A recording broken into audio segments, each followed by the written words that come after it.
제145회 화성시의회 정례회 2차 본회의에서 열린 시정질문에서 이홍근 의원은 화성시의 방향성을 잃은 청소년 정책과 청소년을 위한 시설 부족 문제를 지적하며 화성시가 조속히 청소년을 위한 터전을 마련할 것을 촉구했습니다. 이홍근 의원은 청소년 정책의 기초를 할 수 있는 청소년 기본 계획을 작년까지만 세우고 올해에는 세우지 않은 점을 문제로 삼으며 기본 계획이 없고 정책의 방향을 설정하지 못한 상황에서 실행 계획은 어떻게 세우겠냐며 밑그림도 없이 그림을 그리려 하는 화성시의 대충 행정을 강력히 비판했습니다. 이어 청소년 시설이 화성시에 5개소가 있다고 하지만 법 기준에 맞는 시설은 단 한 군데도 없다고 언급했고 타 시군의 올바른 사례를 직접 보여주며 화성시의 청소년들만의 독자적 공간이 마련돼 있지 않은 이유를 따져 물었습니다.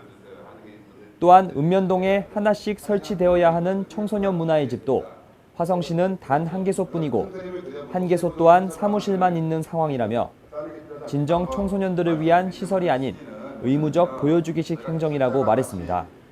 말로는 미래세대라고 합니다.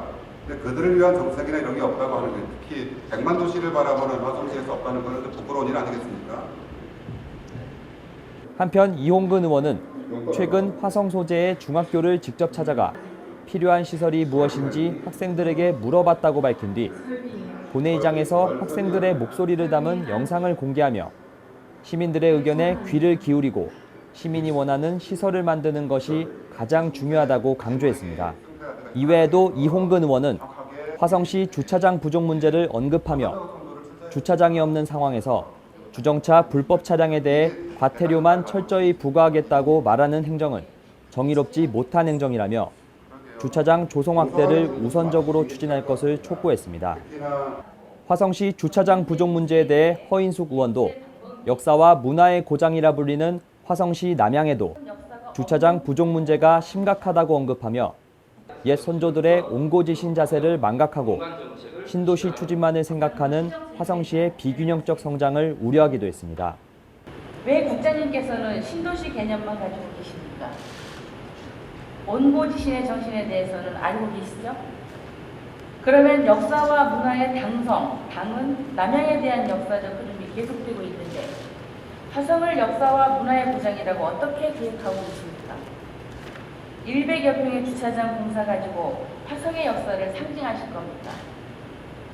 좀 더 확대하여 문화와 전통성을 계획하실 의향은 없으신지 성의 있는 답변 부탁드립니다. 화성시가 사람이 우선이라는 슬로건과 더불어 향후 인구 100만을 바라보는 메가시티로 성장하겠다고 밝혀왔지만 도시 성장에 발맞추지 못하는 청소년 시설 부족 문제와 화성의 뿌리 깊은 역사와 문화를 뒷받침하지 못하는 주차장 부족 문제는 화성의 균형적인 성장을 방해하는 주요 원인이 될 것으로 보입니다. YBC 뉴스 이인수입니다.